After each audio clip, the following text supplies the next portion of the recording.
आज ही Doubtnut app download करें। Doubtnut पर होगा अब आपके सभी मैथ्स, केमिस्ट्री, फिजिक्स और बायोलॉजी डाउट्स का सफाया।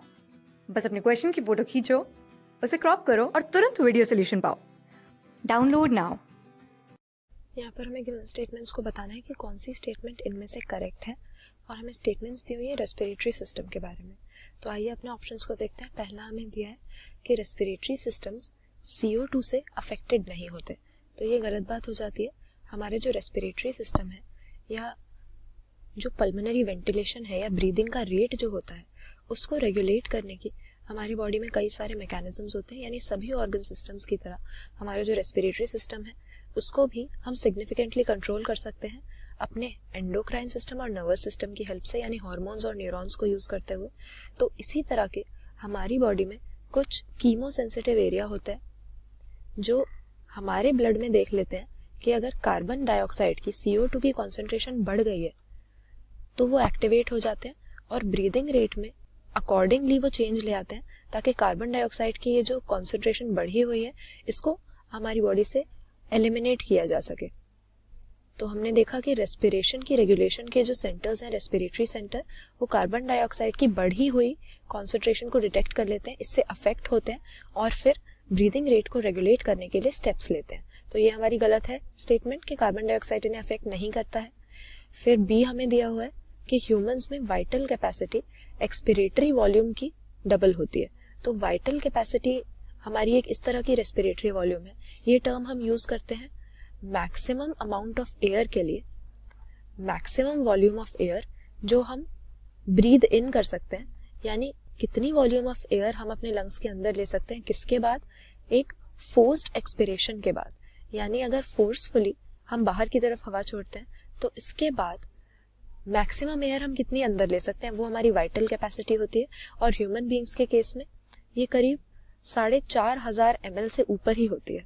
फिर एक्सपिरेटरी वॉल्यूम जो हमें दिया हुआ है, ये टर्म हम यूज करते हैं। एक्सपिरेटरी वॉल्यूम हम बोलते हैं उस मैक्सिमम अमाउंट ऑफ एयर को, मैक्सिमम वॉल्यूम जो कि हम ब्रीद आउट कर सकते हैं।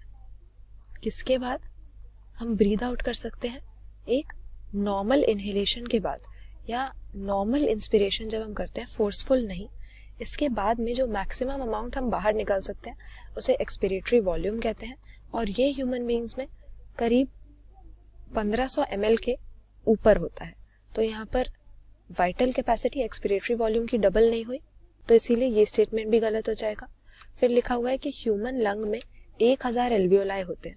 अब एल्वियोलाई हमारे लंग में वो स्ट्रक्चर होते हैं जिनको हम एयर सैक्स भी कहते हैं, और हमें मालूम है हमारी लंग्स में गैसियस एक्सचेंज के लिए ये मेन साइट होते हैं, हाईली वेस्कुलराइज्ड होते हैं, रिच ब्लड सप्लाई इनमें प्रेजेंट होती है, और यही रिस्पॉन्सिबल होते हैं हमारे ब्लड से कार्बन डाइऑक्साइड को निकालकर और एटमॉस्फेरिक एयर से ऑक्सीजन को ब्लड में अंदर डालने के लिए।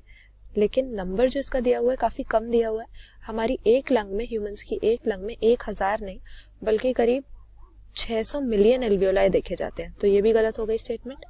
फिर हमें लिखा है कि इंस्पिरेशन के दौरान हमारी लंग्स एक सक्शन पंप की तरह एक्ट करती हैं। तो ये स्टेटमेंट हमारी ब्रीदिंग के बारे में सही हो जाएगी, क्योंकि जब हम इंस्पिरेशन करते हैं तो हम देखते हैं कि हमारी लंग नेगेटिव प्रेशर प्रेजेंट होता है। नेगेटिव प्रेशर मतलब हमारी लंग्स के अंदर का जो एयर प्रेशर है वो बाहर के एटमॉस्फेरिक प्रेशर से कम है, और इसी प्रेशर डिफरेंस की वजह से एयर लंग्स को एंटर करती है, जिसे हम इंस्पिरेशन कहते हैं। तो यहाँ पे लंग सक्शन पंप की तरह कैसे एक्ट कर रही है, एक नेगेटिव प्रेशर बनाकर, जो कि हमारी पल्मोनरी वॉल्यूम में जब हम चेंज लाते हैं ब्रीदिंग के दौरान, हमारी थोरैसिक कैविटी की वॉल्यूम बदलती है, फिर पल्मोनरी वॉल्यूम यानी लंग्स की भी वॉल्यूम बदल जाती है, और उसी से लंग्स के अंदर का प्रेशर घट जाता है, क्योंकि वॉल्यूम हम बढ़ा लेते हैं तो एयर लंग्स को एंटर कर जाती है। तो इस प्रोसेस में, इंस्पिरेशन में, यानी जब एयर ब्रीद इन कर रहे हैं, हमारी लंग सक्शन पंप की तरह एक्ट कर रही है, क्योंकि उसमें नेगेटिव प्रेशर है एटमॉस्फेरिक प्रेशर के रिस्पेक्ट में।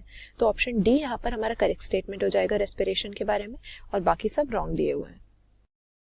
क्लास 6 से 12 से लेके नीट, IIT, JEE मेंस और एडवांस के लेवल तक 10 मिलियन से ज्यादा स्टूडेंट्स का भरोसा। आज ही डाउनलोड करें डाउटनेट ऐप या व्हाट्सएप कीजिए अपने डाउट्स 8400 400 400 पर।